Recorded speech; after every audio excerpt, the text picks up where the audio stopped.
Hello civil engineers, मैं राहुल कोहली आपका स्वागत करता हूं रीइंफोर्स के डिजिटल प्लेटफॉर्म पर।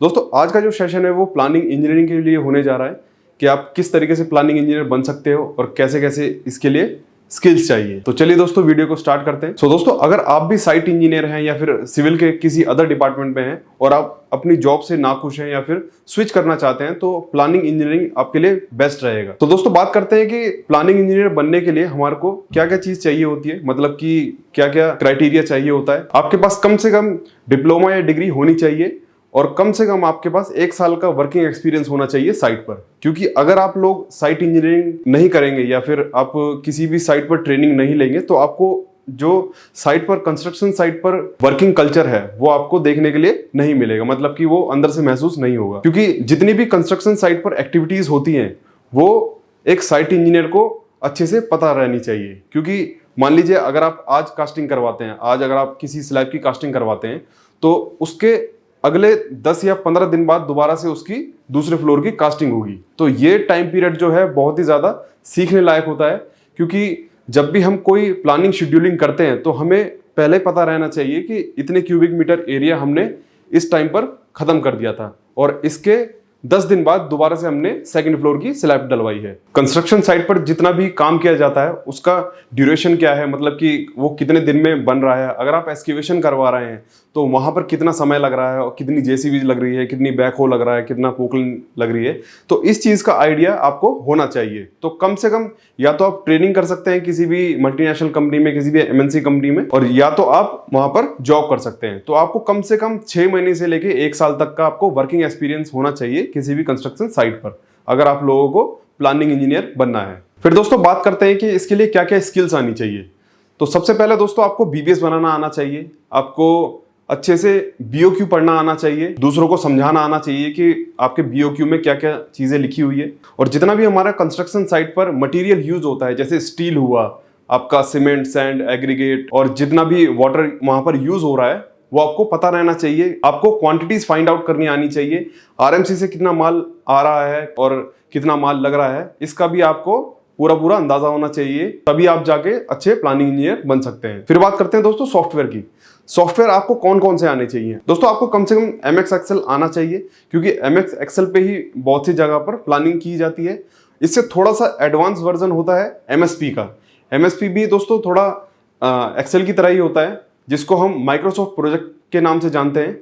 माइक्रोसॉफ्ट प्रोजेक्ट से एडवांस वर्जन होता है जो बहुत बड़ी बड़ी मल्टीनेशनल कंपनीज में यूज होता है, वो होता है ओरेकल प्राइमावेरा P6 के नाम से, जिसको हम जानते हैं। ये जो प्राइमावेरा P6 है, इसमें सारी आपका एक्टिविटी शेड्यूलिंग, ट्रैकिंग सब की जाती है। और जितनी भी एमएनसी कंपनीज हैं ये ओरेकल प्राइमावेरा P6 को ही प्रेफर करती है किसी भी कंस्ट्रक्शन साइट के लिए, क्योंकि ये अभी तक का सबसे एडवांस वर्जन है। तो ये आपको सॉफ्टवेयर कम से कम आना चाहिए अगर आप प्लानिंग इंजीनियर बनने की सोच रहे हैं तो। फिर दोस्तों थोड़ा आपको टेक्निकल नॉलेज भी होनी चाहिए। जैसे कि अगर आप साइट इंजीनियरिंग कर रहे हैं तो वहां पर आपको ज्यादातर देखने के लिए क्या मिलता होगा, सिर्फ आप लेबर से काम करवा रहे हैं। बट अब आपको थोड़ा सा टेक्निकल में भी घुसना होगा। जैसे कि आप जानते ही होंगे कि कंस्ट्रक्शन साइट पर एक हेड ऑफिस भी होता है, मतलब कि एक साइट ऑफिस भी होता है, एक हेड ऑफिस भी होता है, जहां पर सारी चीजें कंट्रोल की जाती है। वैसे ही आपको ये सारी स्किल सीखनी होगी, जैसे कि कंस्ट्रक्शन बिलिंग किस तरीके से की जाती है, मैन पावर किस तरीके से हैंडल किए जाते हैं, मटेरियल कैसे निकाला जाता है, क्वांटिटीज किस तरीके से निकाली जाती है, जो उसकी प्रोडक्टिविटी है वो किस तरीके से निकाली जाती है। और बहुत सी चीजें हैं जो आपको साइट पर रहकर नहीं पता चल पाएगी, वो आपको जो कंस्ट्रक्शन साइट का, जो आपकी कंपनी का हेड ऑफिस है, वहां पर आपको देखने के लिए मिलेगा। फिर बात आता है दोस्तों सर्टिफिकेशन की। अगर आप सर्टिफिकेशन भी करना चाहते हैं, जैसे कि मैंने पहले भी बताया था, अगर आप ओरेकल प्राइमावेरा भी करते हैं तो उसके लिए भी आपको एक सर्टिफिकेशन की जरूरत पड़ेगी, तभी जाके आप एक सर्टिफाइड प्लानिंग इंजीनियर बन पाएंगे। आपको सॉफ्टवेयर सीखना होगा और आपको एक मैनेजमेंट की स्किल्स भी सीखनी होगी। जैसे कि आप लोगों ने सुना भी होगा पीएमपी के बारे में, तो प्रोजेक्ट मैनेजमेंट प्रोग्राम। दोस्तों आपको पीएमपी भी करना होगा, क्योंकि ये भी एक तरीके का सर्टिफिकेशन होता है। पीएमपी करने से क्या होता है, ये आपको एक नॉलेज दे देगा कि आपके जो प्लानिंग इंजीनियरिंग है इसमें कोर पार्ट क्या क्या होता है। आपके पास थ्योरेटिकल नॉलेज बहुत ज्यादा हो जाएगी, जिससे कि आप अच्छे एक प्लानिंग इंजीनियर बन सकते हैं। क्योंकि दोस्तों किसी भी चीज को करने के लिए उसका सर्टिफिकेशन होना ज्यादा जरूरी है। अगर आप सिविल में भी जा रहे हैं तो आपके पास एक ग्रेजुएट की डिग्री तो होगी, इसी वजह से आपके पास एक सर्टिफिकेशन भी होना चाहिए। फिर बात करते हैं दोस्तों अब इस प्लानिंग इंजीनियरिंग में हम किस तरीके से जाया जाए। सबसे पहले तो आपको जैसे आप कंस्ट्रक्शन साइट पे आप एक सुपरवाइजर लगे थे, ऐसे ही आपको एक जूनियर प्लानर की एक पोस्ट मिल जाएगी। आप किसी भी एमएनसी कंपनी में ट्राई करेंगे तो वहां पर आपको एक जूनियर प्लानर की एक आपको वैकेंसी मिल जाएगी। तो वहीं पर रहकर आपको अपनी प्लानिंग इंजीनियरिंग की जितनी भी स्किल्स हैं आपको और अच्छे से डेवलप करनी होगी। जैसे कि अगर हम बात करें आपका जो प्रोजेक्ट का पूरा कॉस्ट है उसको निकालना होगा, आपको बजट बनाना होगा, आपको जितनी भी कैश फ्लो की शीट्स हैं वो बनानी होगी, आपको प्रोजेक्ट की ट्रैकिंग करनी होगी, शेड्यूलिंग करनी होगी, उसको डे टू डे चेक करना होगा। दोस्तों ये सारा काम जूनियर प्लानर का होता है।